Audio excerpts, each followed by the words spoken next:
bimeze bite nanone Nsekari film presents abo ngabo nabategura cyari savimbi nanone nkuko bisanzwe barakwereka hakuno sasa dutangiye gute narababwengeye kubahugura mpaka muhugutse mumenye kwivuza mumenye ibyo murwaye iri nitangiriro hakuno hari abasenga hari abatabaza Nyagasani urabizi yarabyivugiye ngo ni mukomanga zabakingurira hakuno baratakamba hari urwaye baratokesha baratwika bagakongora bakanashwanyaguza mu izina rya Yesu gusa umuntu ararembye Bibiliya bazikozeho uko basenga yagira ngo witegereze hari uwarebye hakuno hari uwarebye mu makarebu amakarebu yabonye ibintu bitarimo biravamo igihe bamaze basenga ntago hari gushya afata inzira acaho amakare barabona byanze uko yakaje raho yaje arakingura ubanze ibintu igihe bahere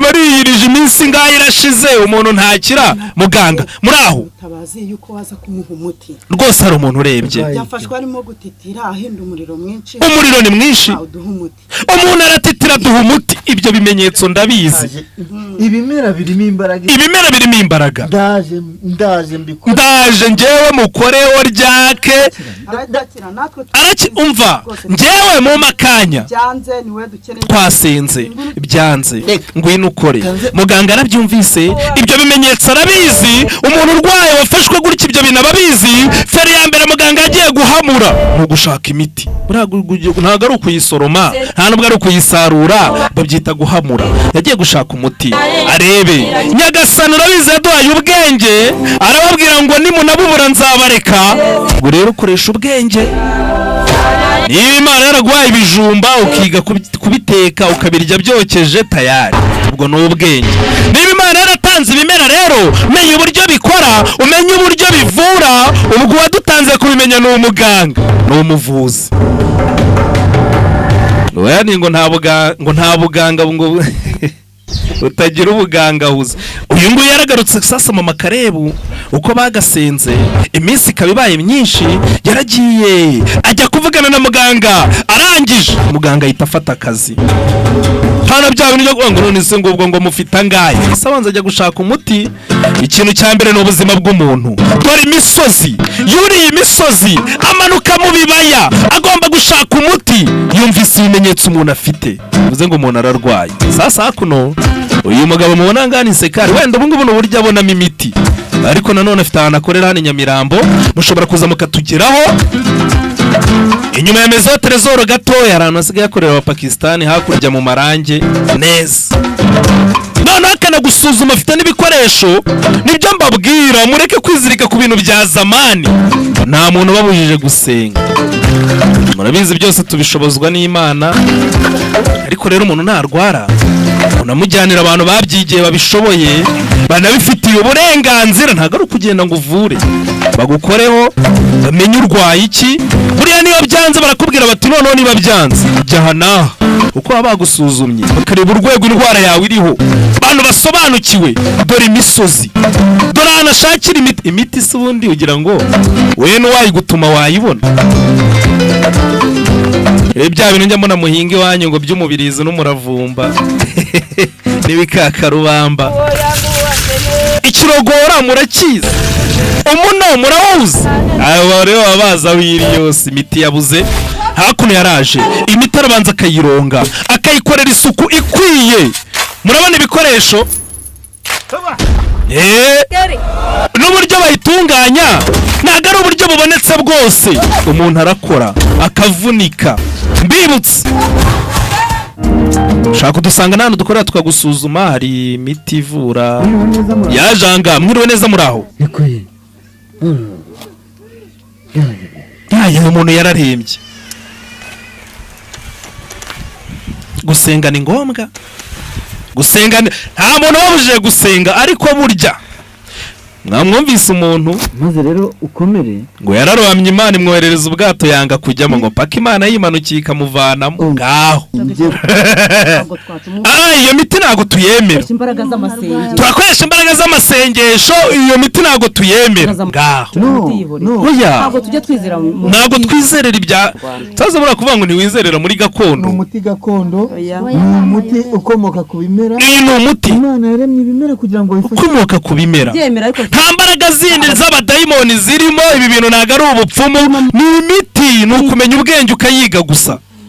Oya, Imana yaratubwiye ngo tujye dusenga, iyo miti ntituyemera. ni umuti witwa rujombozi. Ati kwanza mbere na mbere uyu muti mu gikono cyayo, uyu muti bawita rukogota, mwihangane. ni ukuvuga ngo n'umuti ubundi uragenda ugakogota bya bikonoshwa bya mibu ugashwanyaguza, barangiza ngo barakuroze. munyemerere, none si ibyo bituma umuntu avugaguzwa akanatitira.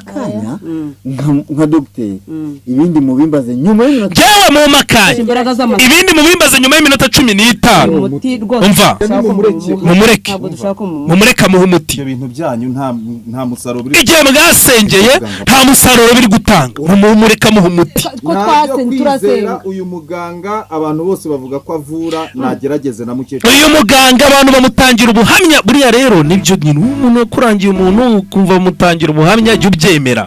uyu muti si uburozi, uyu muti ntabwo ari bya bintu byo kuvuga ngo ni ibiki, ntabwo yagiye guterekera iki. uyu ni umuti w'ibimera, yabishatse mutareba barakwereka mukecuru. nyuma y'iminota 15 bamaze kumuha umuti, yirongeye agarura akabaraga. bana banjye, hari icyo bitanze pe. akuka karagarutse. uyu muganga mureba arambuye, uyu muganga mureba ankoreye umuti. niyo mpamvu mbabwira buriya hari n'igihe muba mwasenze Imana ikaboherereza umuganga nk'uyu, mwarangiza mukavuga ngo Imana ntacyo yakoze kandi yamuzanye, umuntu akaba akize mwasengeye. ibyo biba bihagije, ahasigaye rero ubwo nahanyu. reka mbanyurizeho n'akaririmbo keza kugira ngo mukomeze gusobanukirwa neza. nabarangiye aderesi hano turi, turaguvura turagusuzuma mbere na mbere, ahasigaye wewe wamara kubona unyuzwe ukatubwirira n'abandi, nicyo kintu tugamije. akaririmbo nako gakomeza gushimangira ibikorwa bya Nsekari. tunabarangira ahantu dukorera, nibyo nababwiraga, ni muri Nsekari Company Limited, ivuriro ry'iwacu i Rwanda, ivurisha iby'iwacu mu Rwanda. nkuko mubibona indwara tuvura, izo dusuzuma, ndetse na nimero ya telefone dore ngiyo. saha ni saha watugeraho. iwacu i Rwanda, ivurisha iby'iwacu mu Rwanda. ati ivuriro ni iry'iwacu i Rwanda, rikanavurisha iby'iwacu i Rwanda. ubuvuzi bwacu i Rwanda bushingiye ku muco nyarwanda. wamamare Nsekari, wamamare.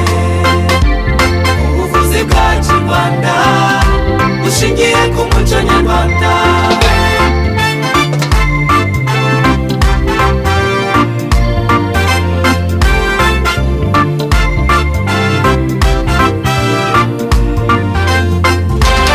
dore wagenze henshi kandi wivuje henshi, ariko uje kwa Nsekari twebwe twagufasha. dufite abavuzi beza kandi b'inzobere, Uwiteka abari mu ruhande rwacu.